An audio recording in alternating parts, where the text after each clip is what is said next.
Amigos, ¿qué tal? Muy buenas tardes y bienvenidos a Radar Informa. Yo soy Pedro y hoy, miércoles 19 de junio, agradezco que estén conmigo para ver el siguiente contenido. Pablo Hospital y Abraham Mendieta durante muchísimas semanas estuvieron dando encontronazos por la situación de los comicios electorales. En campaña, en precampaña, se estuvieron dando durísimo. Y me sorprende que hayan regresado porque estaba furioso, estaba encabronadísimo, perdónenme la expresión, Paulo Hospital, porque sabía que era una madrina segura que iba a tener cuando regresara a los foros a debatir con Abraham Mendieta. Y se lo deja muy en claro. Desde el principio, el conductor dice, esto va a estar muy bueno porque tiene semanas que no debaten. Y orgulloso y encabronado dice, ¿y por qué va a estar bueno? Obviamente es tardísimo por la paliza que llegó el 2 de junio. Y obviamente lo único que hace es volver a atacar al presidente. Amigos, el presidente ya se va en un par de meses. Va a entrar la doctora Claudia Sheinbaum y vamos a estar escuchando una oposición roñosa. Van a seguir atacando al presidente una vez que éste ya esté descansando en su rancho. Pareciera que sí, porque no les agrada la turbomadriza que les pusimos el 2 de junio. Y para pruebas, un botón. Que lo simpatiza. Martes de debate por Hospital Abraham Mendieta, el primero después del 2 de junio, así es que se va a poner bueno. Bienvenido, Paul. Abraham, bien hallado. Empezamos contigo, Paul. 2 minutos de arranque. Bueno, no sé por qué se va a poner bueno, pero pues concluye un proceso electoral que sin duda alguna nos deja enormes lecciones. Hablo desde la parte opositora, del PRI, PAN, PRD, en donde debemos, pues ahora estos meses, en el próximo año, estar inmersos en una reflexión de fondo, no solamente de forma, en particular el PRI y el PAN, en las renovaciones internas de sus estructuras, de sus dirigencias, de su composición, de la forma en la que nos presentamos ante la sociedad, porque pues ahí están los resultados.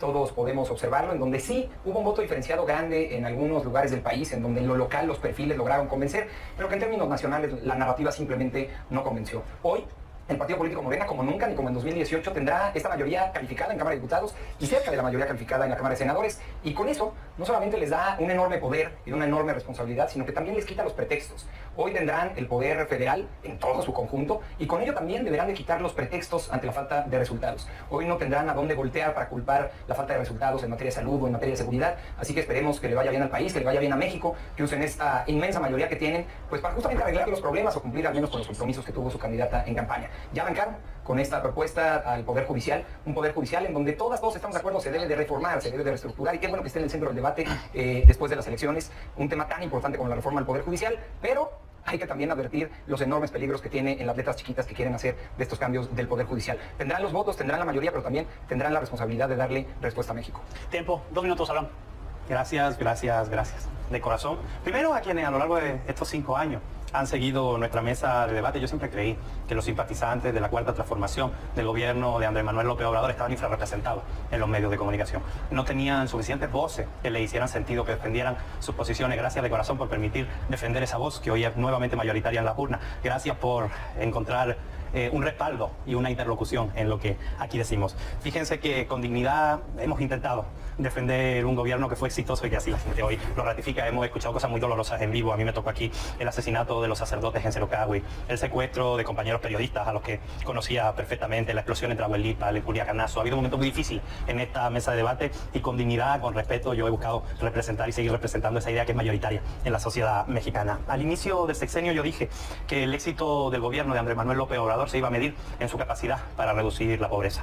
Hoy hay 8 millones de mexicanos menos en pobreza y creo que ese es el gran logro del gobierno que yo orgullosamente defiendo. Se demostró que por el bien de todos, primero los pobres no solo era una consigna, era una realidad. Cuando le fue mejor a los de abajo, cuando hubo apoyos sociales para los que más lo necesitaban, al país le fue mejor que nunca. Y eso se demostró en las urnas. Las clases altas votaron por Morena, las clases media altas votaron por Morena, las clases medias votaron por Morena y por supuesto, nuestro corazón, las clases populares votaron por Morena. Yo agradezco de corazón que se haya ratificado el giro de timón que Andrés Manuel López Obrador dio en 2018, hoy con una candidata maravillosa, próxima presidenta, la doctora Claudia Sheinbaum. Bien, por 1 minuto réplica, por favor.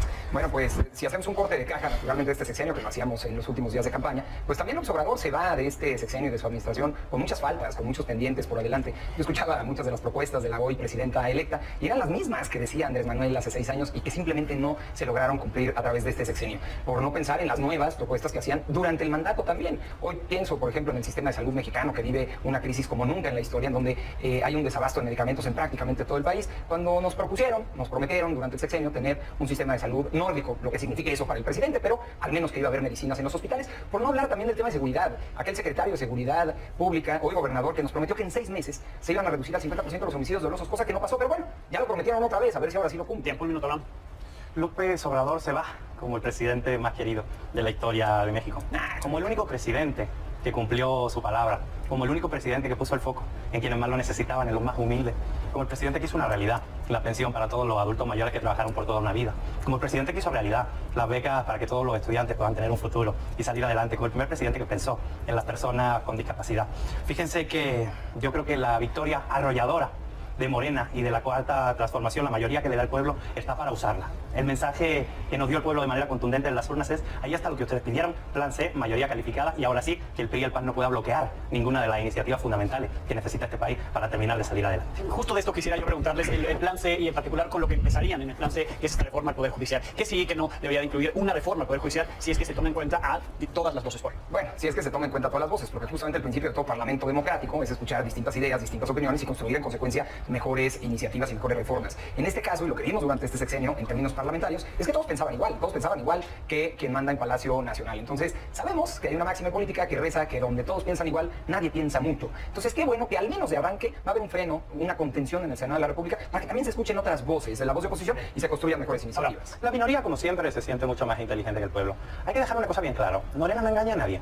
Morena hizo campaña diciendo que iba a hacer una reforma integral al Poder Judicial, y el pueblo votó masivamente por esa reforma integral al Poder Judicial, con la que hoy están de acuerdo, según los distintos métodos de medición, más incluso que los que votaron por la doctora Claudia Sheinbaum. Morena tiene mayoría y no tiene que tenerle miedo a usarla porque se la dio el pueblo. Bueno, mañana vamos a levantar una encuesta donde le vamos a preguntar a usted también en su casa si considera prudente que la Comisión Federal de Electricidad invierta para que deje de tener apagones todos los días en su casa. Yo creo que también vamos a superar el 80%. O si le preguntamos a usted en su casa si está de acuerdo en que los hospitales por fin tengan medicinas y que abastezcan de esto a la población, seguramente vamos a superar el 90%. Entonces seamos serios, ojalá se dé un parlamento a la altura, como se construyeron la mayoría de las reformas durante este sexenio, sí escuchando también a la voz de la oposición, que por ahí tendrá un pequeño freno de 2 o 4 senadores para la mayoría calificada. Pues depende de con qué encuestadora levantes esa petición, porque tú aquí con la de la Comisión de Encuestas de Morena. Aquí trajiste esta vez a una encuesta de Massive Caller que decía que Xochitl Gálvez iba a ganar la presidencia y perdió por 30 puntos. Massive Caller, en vez de hacer chistecito, deberían pedirle perdón a la gente. Nos engañaste. Sí, pero tú engañaste a la gente. No, nos engañó. No, bueno, pues hay que aceptar. Altica también te engañó porque también la presumiste. Aquí Altica yo no la presenté, pero Massive Caller nos engañaste. No tienen vergüenza. Te engañaron, ciudadanos. Pero no te preocupes, no basta. Simplemente no crean en ellos y ya. Bien, les agradezco a los dos. Bienvenidos de vuelta. Veremos más en las siguientes semanas con esta. Y es que ahorita van a estar intensas las reuniones en el Senado por la situación de la reforma al Poder Judicial. Es muy, pero muy probable que camine sin ningún detalle. Lo vimos apenas con la senadora del PRI, con Beatriz Paredes, que ella lo dijo el día de ayer en la comisión permanente. Nosotros sí apoyamos. Vamos a revisar unos puntos y para adelante. Obviamente vemos a Paul Mendieta molesto, incómodo, y cómo no, cómo se defienden después de ver que todo su partido, que todos sus dirigentes solo buscaban el beneficio propio.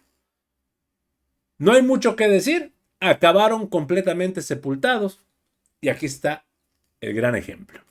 Amigos, hasta aquí la información al momento. Espero que haya sido de tu agrado. Si te gusta este contenido y te gustan estos videos, apóyanos por favor suscribiéndote y regalándonos ese poderosísimo like. Yo soy Pedro para Radar Informa y te agradezco el tiempo que me regalaste para ver este contenido. Y nos estamos viendo en una nueva transmisión. Y recuerden, amigos, seguimos evolucionando junto a la 4T. Que sigas teniendo un excelente día.